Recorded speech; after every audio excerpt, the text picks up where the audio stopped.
My name is Eleanor Vance, I'm 72 years old, and my new son-in-law tried to have me declared incompetent so he could steal everything I owned. Before I tell you how that ended with him in handcuffs and me testifying before the Senate, let me know where you're watching from in the comments. The air in the Gilded Spoon was thick with the scent of money and expensive perfume. It was the kind of restaurant people in Naperville went to be seen. A place with white tablecloths so stiff they could stand on their own and waiters who moved with the silent, judgmental grace of ghosts. Across the polished mahogany table, my son-in-law, Kevin, smiled at me. It was a smile I was beginning to learn wide, white, and completely empty. It didn't reach his eyes. "Eleanor, this is just a formality," he said, his voice a smooth, reassuring purr. He slid a thick manila folder across the table. It made a soft, sinister edge against the wood, stopping just short of my water glass. "To protect you. Protect me." The words hung in the air between us, a blatant lie. My blood ran cold. I looked down at the folder, then back up at him. He was handsome, I had to give him that. The kind of clean-cut, all-American boy every mother hopes her daughter will bring home. My daughter, Olivia, was utterly smitten with him. She saw a protector, a provider. I was beginning to see a predator. I opened the folder. My hands, usually steady, had a slight tremor I couldn't control. The words on the top page leaped out at me, typed in a cold black font. Durable power of attorney. I flipped the page. Medical decision-making authority. My heart started to pound, a frantic drum against my ribs. I kept turning. Full authority over all financial assets. He was trying to strip me of everything. My home, my savings, my right to decide if I lived or died. He was attempting to erase me, and he was doing it with a smile. He watched me, his expression a careful mask of concern. "With Richard gone," he continued, invoking my late husband's name like a shield, "Olivia and I just worry. A big house, all those decisions. It can be overwhelming. Overwhelming." I felt a hot flash crawl up my neck. I'd managed this house for 50 years. I'd raised a daughter, managed our finances, navigated life storms right alongside my husband. Now this boy, this stranger who had been in my family for less than a month, was telling me my own life was too much for me to handle. He thought I was a doddering old fool, a cliché from a bad TV movie. He thought he could just slide some papers across a table and I would sign my entire life away. He had no idea who he was dealing with. He had no idea what Richard had left me. But what he didn't know was I was waiting for this moment. I slowly closed the folder, placing my hands on top of it.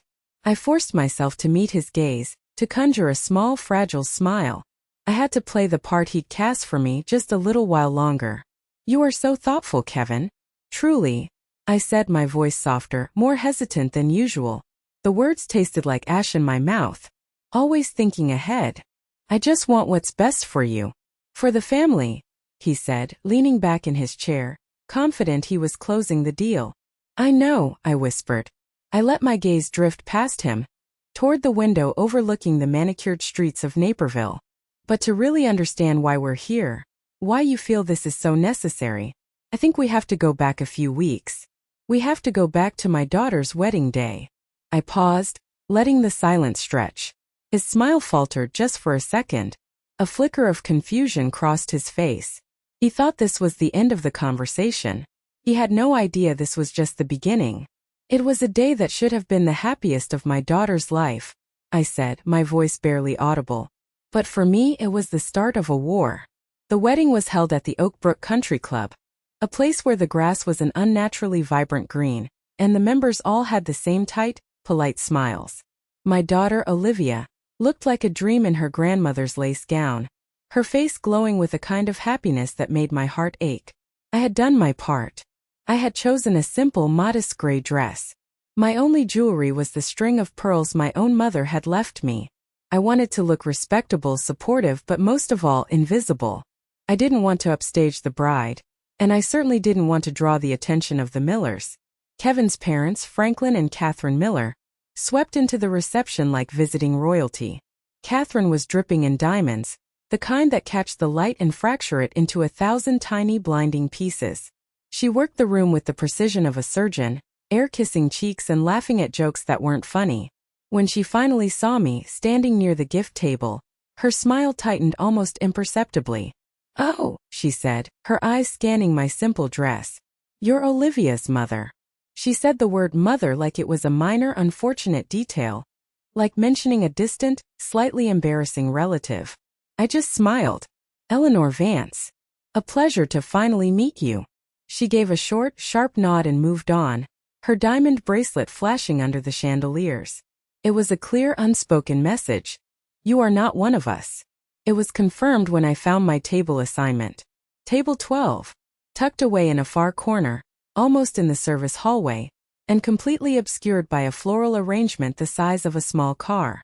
It was a beautiful prison of lilies and baby's breath. From my seat I couldn't see the head table. I couldn't see the dance floor. I could, however, see the reflections of the party in a large, gilt-edged mirror across the room. I watched my own reflection, a quiet woman in gray, hidden away, erased from her own daughter's celebration. That's when I started watching Kevin. Really watching him. And I saw that my new son-in-law had 3 different smiles. The first was his megawatt grin, the one he used on his father's business partners and the obviously wealthy guests. It was a smile that promised success and easy profits. The second was a practiced, polite nod he gave to useful people, the wedding planner, his parents' friends. It was a smile of transactional courtesy. The third, however, was the most telling. It was the one he gave to my friends, the women I'd played bridge with for 30 years, and to my cousin from Michigan. For them there was no smile at all. Just a blank, polite indifference. A look that said, "You have nothing I want." Later, he made his way over to my floral fortress, flashing that megawatt smile. "Eleanor," he boomed, gesturing at the lavish party. "Isn't this something? You must be so proud." "I am," I said, my voice sweeter than it had any right to be. "Olivia is the light of my life." "She's incredible," he agreed, though his eyes were already scanning the room for his next target. "You know, we should really get together soon. Just the 2 of us. I feel like we barely know each other." There it was. The opening move. It sounded so innocent, so thoughtful. But looking at him then, standing there in his $1,000 suit with his perfectly rehearsed smile, a chill went down my spine. It felt less like an invitation and more like a summons. It was a sophisticated trap, and I was just beginning to realize the scale of it. He wasn't just marrying my daughter. He was acquiring a family. And he had plans for all of his new assets. At that moment I just thought it was the arrogance of the newly rich. I was wrong. It was a strategy and I was the target. A week after the wedding, the first real attack came. It wasn't a frontal assault, but a quiet, insidious move disguised as an act of kindness. Kevin showed up at my house on a Tuesday morning, carrying a box of donuts and wearing his most charming smile. "Just wanted to check in on my favorite mother-in-law," he said, setting the box on my kitchen counter. "Olivia worries, you know." We made small talk for a few minutes. He asked about my garden, about my bridge club. It was all so normal, so disarming. Then he made his move.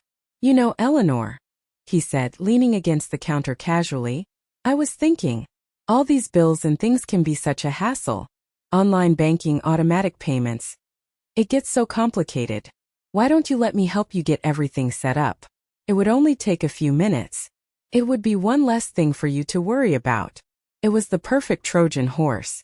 It played directly into the stereotype of the befuddled senior, overwhelmed by modern technology. A part of me, the part that still wanted to believe the best of my daughter's husband, was tempted to accept. But Richard's voice echoed in my head, a warning he'd given me years ago. "Never let anyone take control of your money, Ellie. Not even out of kindness." So I played my part. "Oh, Kevin, would you?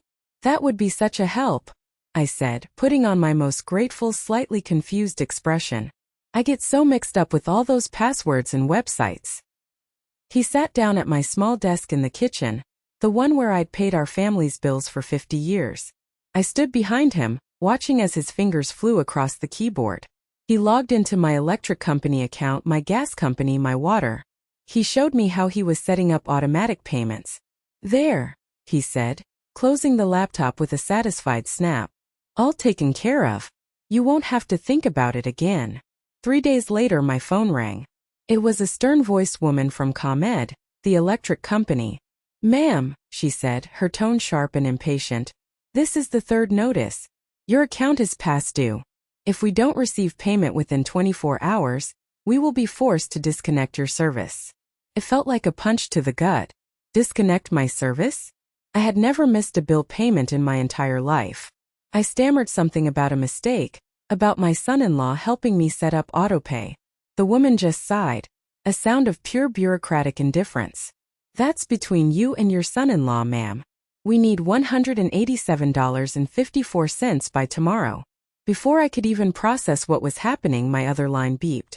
It was Olivia. But before I could speak, I heard Kevin's voice in the background, a masterpiece of feigned concern. Honey, you're not going to believe this. I just got a notification. Eleanor's electric bill is overdue. They're going to shut her power off. I told you this might happen. I'm worried she's not managing well on her own. My blood turned to ice. It wasn't a mistake. It was sabotage. He had gone into my account and deliberately canceled the payment he pretended to set up. He had manufactured a crisis to prove his point. When Olivia finally came on the line, her voice was tight with worry, but also with a new subtle note of frustration. Mom? What happened? Kevin said your power is about to be cut off. Are you okay? Maybe you should let him handle these things for a while. He just wants to help. He wasn't just after my inheritance. He was trying to sever my credibility, to poison my relationship with my own daughter. He had planted a seed of doubt in my daughter's mind. And the terrible part was it was starting to grow. The incident with the electric bill was the perfect leverage for Kevin. He was no longer just suggesting he help. He was framing it as an urgent necessity. He had created the disease, and now he was presenting himself as the only cure. The phone calls from Olivia became more frequent, each one laced with Kevin's carefully scripted concerns. Mom, Kevin found a financial advisor who specializes in helping seniors manage their assets, she'd say. Or, Mom, Kevin was reading about these legal documents. A power of attorney? He says it would protect you if you ever got sick. Each suggestion felt like another stone being placed on my chest, the weight of their concern becoming suffocating. He was using my daughter as his mouthpiece, turning her love for me into a weapon against me. The final straw came on a Sunday afternoon. He wants to take you to dinner, Mom, Olivia said, her voice pleading. Just you and him. To talk things over properly. He's booked a table at the Gilded Spoon for Thursday. Please just go. Hear him out. For me. I knew it was a trap. It was the next phase of his campaign. The moment he would move from subtle manipulation to an open demand for control. But I also knew I had to go. Refusing would only prove his point that I was being difficult, paranoid, perhaps even incompetent. I had to know exactly what his plan was, what kind of documents he would present, what kind of future he envisioned for me, likely in a small, tidy room in the most affordable nursing home he could find. You know, sometimes to beat a fox you have to walk right into its den. All right, sweetheart, I said, keeping my voice even. Tell Kevin I would be delighted to have dinner with him on Thursday. After I hung up the phone, the silence in my house felt enormous. I was alone in this. Olivia was under his spell, and all my friends saw was the charming, successful man who had married my daughter. Complaining would make me sound like a bitter old woman. So I did the one thing I could do. I walked down the creaking wooden stairs to the basement. It was a place I had avoided since Richard passed. It was his sanctuary, filled with his old woodworking tools, half-finished projects, and the lingering scent of sawdust and pipe tobacco. It hurt too much to be there. But Richard had been a planner. A man who always thought 5 steps ahead. He was a quiet man, but he saw the world for what it was. A place filled with people who would take advantage if you let them. He had a deep-seated distrust of the system, of smooth-talking men in expensive suits. And I had a deep gut feeling, that the tools I needed for this fight weren't in a lawyer's office. They were down here, covered in dust, waiting for me. The basement was cool and damp, and the single bare bulb cast long, dancing shadows across the room. Richard's workbench stood exactly as he'd left it, a half-sanded block of oak still clamped in the vise. For a moment grief washed over me, so sharp and sudden it almost brought me to my knees. I took a deep breath, pushing it down. There was no time for that now. I was a soldier preparing for battle. I walked to the far wall, the one made of poured concrete. Richard had always called it his special project. He'd spent a whole summer building thick wooden shelves against it, filling them with dusty jars of old nails and screws. I ran my hands along the shelves, searching. Near the bottom, behind a jar of rusty bolts, my fingers found it. A small, almost invisible indentation in the wood. Pressed it. With a low groan, a section of the shelving unit swung inward, revealing not a concrete wall, but a heavy steel safe door. It was the kind of thing you see in old movies with a big clunky combination dial. Richard had given me the combination years ago, making me memorize it. "Just in case, Ellie," he'd said with a wink. "For a rainy day." It was pouring outside. My fingers, clumsy with adrenaline, fumbled with the dial. Right, left, right. The tumblers clicked into place, a sound more satisfying than I could have imagined. I pulled the heavy door open. It wasn't filled with gold bars or stacks of cash. It was filled with paper. Dozens and dozens of neatly labeled folders. I pulled one out. It was filled with stock certificates for tech companies I'd barely heard of. Another held the deeds to 3 commercial properties in downtown Chicago. A third was filled with statements from a bank in Zurich, Switzerland, the numbers on them so large they didn't seem real. My legs felt weak. I sank onto an old wooden stool, pulling the folders into my lap. Richard, my quiet, unassuming Richard who drove a 10-year-old Buick and mended his own sweaters, had been building an empire in secret. At the very bottom of the safe, there was a simple sealed manila envelope with my name on it, written in his familiar steady hand. I tore it open. Inside was a letter. "My dearest Ellie," it began. "If you are reading this, it means I'm gone, and worse, it means someone is trying to hurt you. I'm sorry I never told you about all this. After the crash in '08, I lost faith in the system. I decided to build our own fortress brick by brick, where no one could ever touch us. I lived modestly so we could be secure. I kept it a secret so you would be safe from predators. The kind of person who likely drove you to open this safe. The total value of everything is around $33 million. It's all protected in a series of trusts so complex that only one person can unravel them. She's the only person in the world I trust with this besides you. Her name is Jessica Chen. She's my old army buddy's daughter, sharp as a tack and tougher than a $2 steak. Her card is in this envelope. She knows everything. She has my instructions. Don't let them take what I spent a lifetime building for you, Ellie. Don't let them bully you. I've left you more than money. I've left you ammunition. Use it. Make them regret the day they decided to mess with my wife." Tears streamed down my face, dripping onto the crisp paper. They weren't tears of grief. They were tears of overwhelming, ferocious gratitude. The war hadn't even started, but Richard had already made sure I would win it. The phone number on the business card was for a law firm in downtown Chicago, Chan and Associates. I didn't wait. I walked back upstairs, my husband's letter clutched in my hand, and dialed the number. A crisp, professional voice answered on the second ring. "Chun and Associates."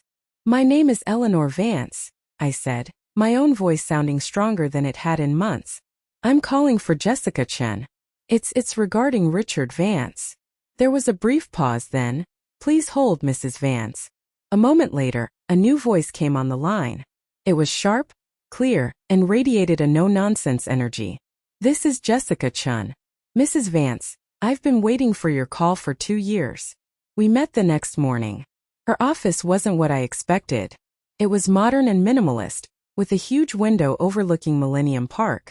Jessica herself was in her late 40s, dressed in a power suit, with eyes that seemed to see right through you. She had a handshake that could crush walnuts. "Richard was a remarkable man," she said, gesturing for me to sit, "and a brilliant planner. He anticipated this exact scenario." She spread a series of complex-looking charts and documents across her vast desk. "This is the trust structure he created. It's an ironclad fortress. He named it the Ellie Fund," she said with a small smile. "To put it simply, you are the sole beneficiary and the sole person with withdrawal authority. No one can touch it. Even if someone were to gain power of attorney over you, even if you were to sign the very papers your son-in-law is planning to put in front of you, they would have zero access to these funds. The trust is designed to protect you from coercion, manipulation, and fraud. It's designed to protect you from Kevin." A wave of relief so profound washed over me that I felt lightheaded. I wasn't fighting for my survival.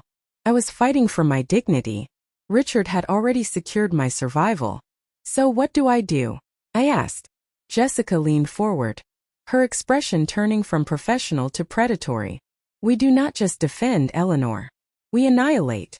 Men like Kevin don't stop unless they are stopped. They are bullies who prey on those they perceive as weak. We are going to let him walk right into his own trap. Then we are going to spring it.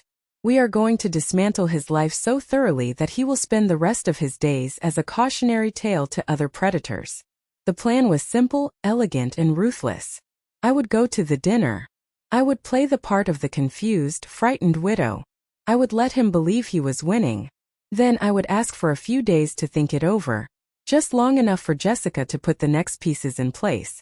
We would use his greed, his arrogance, his absolute certainty that he was the smartest person in the room, as the very weapons to bring him down. He thinks he's hunting a sheep, Jessica said, her voice a low growl. He's about to find out he's wandered into a lion's den. That evening, as I got dressed for my dinner with Kevin, I looked at my reflection in the mirror. I was wearing a simple black dress, the pearl necklace, the same costume of the harmless widow. But I saw something different in my eyes. The fear was gone. In its place was a cold, hard resolve. I wasn't going to dinner as a potential victim. I was going as the bait. We were back at the Gilded Spoon, back at the same table. This time, however, I wasn't looking at my reflection in the mirror. I was looking directly at Kevin. The entire dinner was a masterclass in his manipulative charm. He spoke of his deep love for Olivia, his profound respect for Richard's memory, and his overwhelming worry for my well-being. He painted a grim picture of the world, full of dishonest contractors and predatory telemarketers, all lying in wait for a vulnerable widow like me. He was selling fear, and he was positioning himself as the only salvation. Then, just as the waiter cleared our dessert plates, he produced the folder. It was the same one from my memory, the one that had started this whole nightmare. I had my lawyer draw these up, he said, his voice dropping to a confidential, serious tone. It's a standard durable power of attorney and healthcare directive. It just means that if anything were to happen, if you had a fall or got sick, Olivia and I could step in. We could pay your bills, talk to your doctors. It's about peace of mind, Eleanor. I put on my best performance. I picked up the papers, my hand trembling slightly. I squinted at the dense legal text. Oh my, I said, my voice shaky. It all seems so complicated. It is, he said, his voice oozing fake sympathy. That's why you need someone you trust to handle it. I looked up at him, my eyes wide with what I hoped looked like fearful admiration. You are such a good man, Kevin. Olivia is so lucky to have you. I saw the flicker of triumph in his eyes. He thought he had me. But this is such a big decision. I need a day or two to think about it, to pray on it. His smile tightened. He wanted the signature tonight. But he couldn't push too hard, not without revealing his true colors. Of course, he said, though it clearly pained him. Take all the time you need. But don't take too long. These things are important. I left the restaurant feeling a grim sense of victory. The hook was set. 2 days later, on Saturday morning, I made the call. Jessica was in her office, and she put the call on a secure recorded line. I took a deep breath and dialed Kevin. Kevin, I said, injecting a note of frail anxiety into my voice. It's Eleanor. I've been thinking and reading. And you're right. I'm scared. I can't do this on my own. I need your protection. I want to sign the papers. I could practically hear the grin spreading across his face. The relief in his voice was palpable. Eleanor, that's wonderful news. You've made the right decision.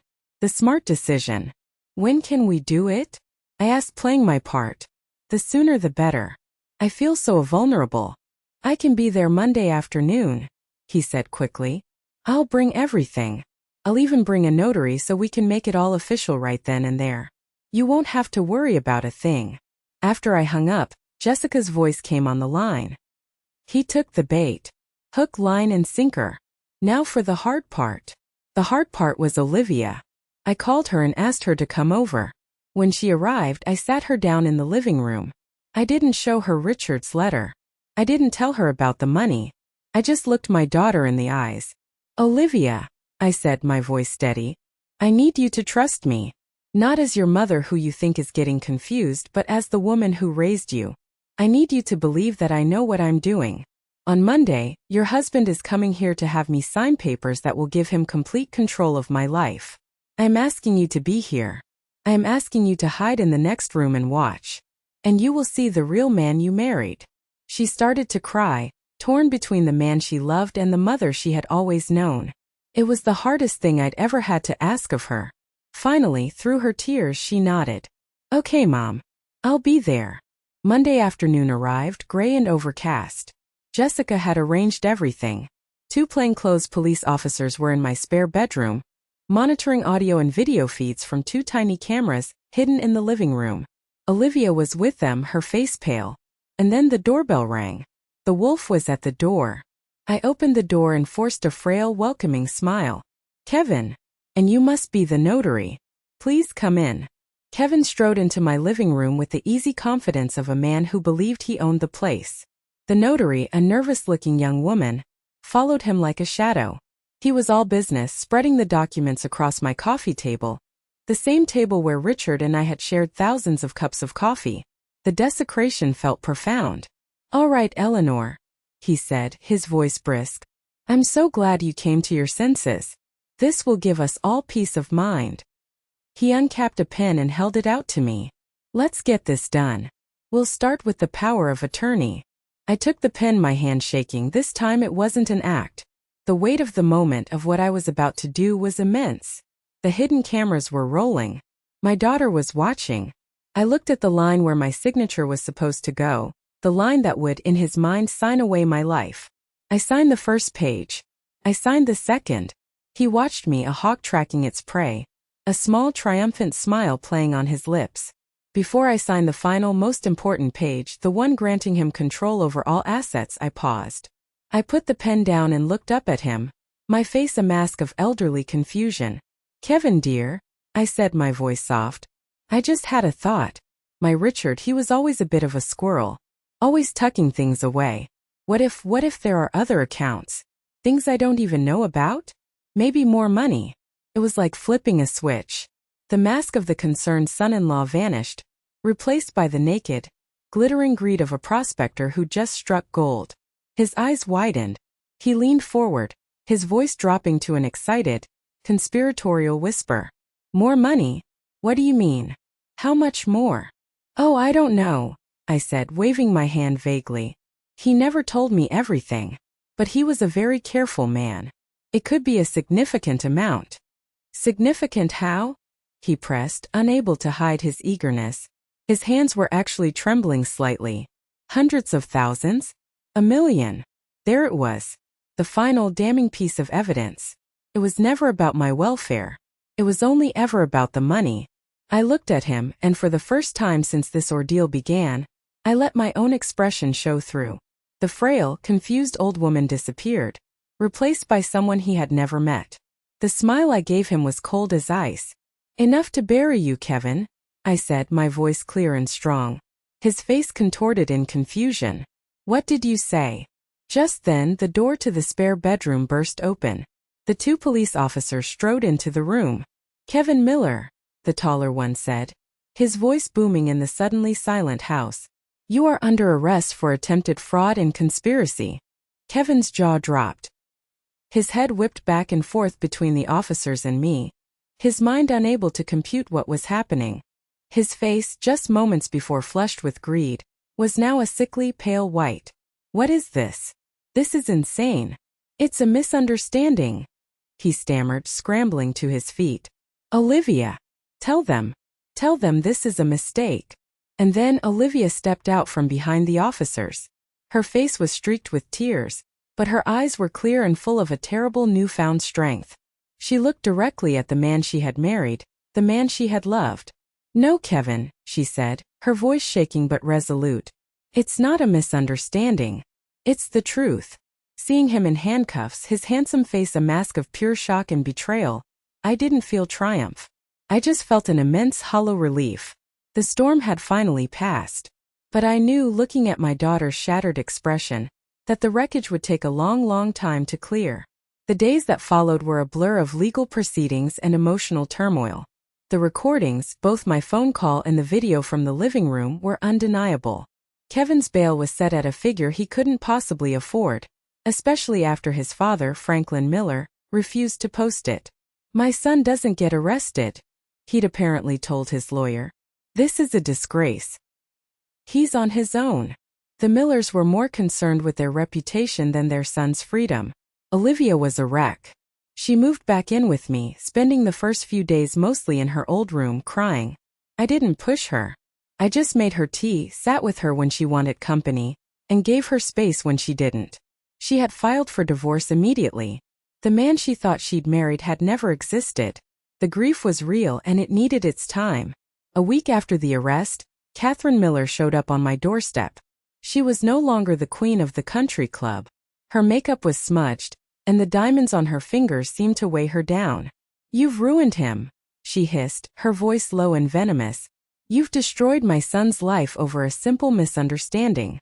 I stood my ground in the doorway. "Catherine," I said, my voice calm and even, "your son is a criminal. He systematically tried to defraud his wife's elderly mother. What I have done is expose him. There is a difference. This isn't a misunderstanding. It's a felony." "He was just trying to help," she insisted, her voice rising. "He was trying to lock me in a nursing home and steal millions of dollars," I countered. "We have it on tape. Now, if you'll excuse me, I have nothing more to say to you." I closed the door on her sputtering, furious face. But the attacks didn't stop there. That evening, I received a phone call from a blocked number. A slick, oily voice I didn't recognize introduced himself as a friend of the Miller family. "Mrs. Vance," he said, "you're making a terrible mistake. You should know we have documentation. A report from a doctor Kevin consulted. It details your episodes of confusion, your memory lapses, the incident with the electric bill, for example. If you proceed with these baseless charges, these documents will find their way to the press. A story about a confused, vindictive old woman lashing out at her well-meaning son-in-law. It would be a shame for your reputation." It was a direct threat. They were going to use Kevin's own sabotage as proof of my incompetence. For a terrifying moment, I felt a flicker of fear. What if they could convince people? What if they could turn this around on me? But then Richard's voice was in my ear again. "Don't let them bully you, Ellie." And I remembered the other thing Jessica Chun had told me. They will get desperate. And when they do, they will make mistakes. "Thank you for that information," I said into the phone, my voice steady. "I appreciate you letting me know your strategy." I hung up. Then I immediately called Jessica. "They threatened you?" she asked, a dangerous edge to her voice. "Yes. They're going to try and paint me as senile." "Excellent," Jessica said, and I could hear the smile in her voice. "He just committed witness tampering and attempted blackmail over a recorded line that the FBI now has a tap on. Your son-in-law's friends are just as stupid as he is. They thought they could frighten me back into my little box. They didn't understand. They hadn't just angered a widow. They had awakened a lioness. And this lioness, with her late husband's $33 million inheritance, was now ready to hunt. Kevin's case was like pulling a single loose thread that unraveled an entire tapestry of crime. The FBI, armed with the information from the wiretap on the family friend's phone, quickly discovered that Kevin wasn't a lone wolf. He was a junior member of a sophisticated multi-state elder fraud ring. They had a network of shady lawyers, compliant notaries, and even a few financial advisors who would identify wealthy, vulnerable seniors and feed their information to predators like Kevin. They had destroyed dozens of lives. They had drained life savings, stolen homes, and shattered families. Reading the preliminary reports from the FBI felt like staring into an abyss. I saw story after story of people like me, people who had worked their whole lives to build a small nest egg, only to have it stolen by charming, ruthless young men. The difference was they didn't have a Richard. They didn't have a secret safe and a brilliant lawyer waiting in the wings. They had lost everything. One night I was sitting in my kitchen, unable to sleep, the case files spread across my table. Olivia came downstairs for a glass of water. She looked over my shoulder at the photos of the other victims. Kind, trusting faces, now etched with worry and loss. There are so many of them, she whispered, her voice filled with a mixture of horror and guilt. Because of Kevin. Not just Kevin, I said. Because of a system that allows people like him to flourish. That was the moment everything changed for me. This was no longer just about getting justice for what Kevin did to me.